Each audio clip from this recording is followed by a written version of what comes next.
Hello. Welcome to this week's Private Funds Update. I'm Sandra from SmartEsq, and today is Thursday, July 30th, 2026.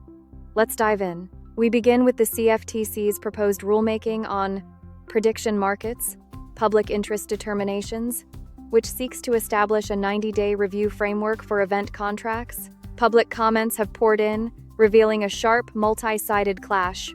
On the industry side, prediction market platforms like Kalshi, crypto advocates, and law firms like Proskauer support the CFTC establishing clear, exclusive federal jurisdiction, with Proskauer urging an optional pre-listing safe harbor to give exchanges regulatory certainty. Conversely, major sports leagues and player unions, including the NFL, NBA, and MLB, are demanding strict federal safeguards, specifically calling for bans on easily manipulated contracts like single-player props, referee calls, and athlete injury markets. Meanwhile, jurisdictional pushback is fierce.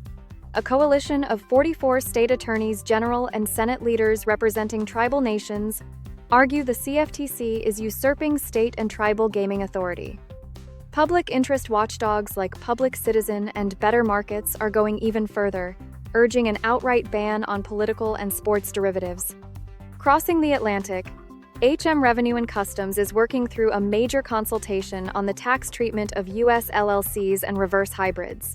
Although HMRC quietly launched this consultation back in June, it remains top of mind for cross-border fund sponsors as the comment period closes and firms prepare for structural changes. For years, an entity classification mismatch has plagued UK investors in US LLCs. Because the US treats LLCs as tax transparent while the UK treats them as opaque corporations, UK resident members face punitive double taxation with effective rates climbing as high as 75%. HMRC's proposed reform would allow UK resident individuals to elect tax-transparent treatment for eligible reverse hybrids, while tax advisors at firms like DLA, Piper, and Morgan Lewis welcome the proposal for eliminating a decade-old tax trap. They note that navigating underlying partnership tax calculations will introduce operational complexity for cross-border private equity structures.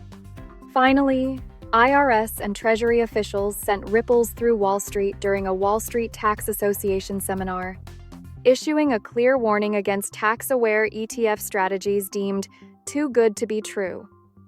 While officials affirmed that standard Section 852(b)(6) in-kind redemptions remain safe for traditional ETFs, Treasury highlighted specific structures facing federal scrutiny. Section 351 seeding conversions, where investors contribute diversified portfolios tax-free before using in-kind redemptions to exit without recognizing capital gains. Tiered ETF in ETF structures, designed to bypass taxable gain distributions, and distributing non-qualifying assets, such as cryptocurrencies or options strategies like box spreads, via in-kind redemptions to convert ordinary income into deferred capital gains. Treasury stressed they expect active dialogue with fund managers before formal enforcement begins. That concludes this week's briefing. For a deeper analysis on how these changes affect your compliance programs and deal structuring, please review our newsletter and visit www.smartesq.ai.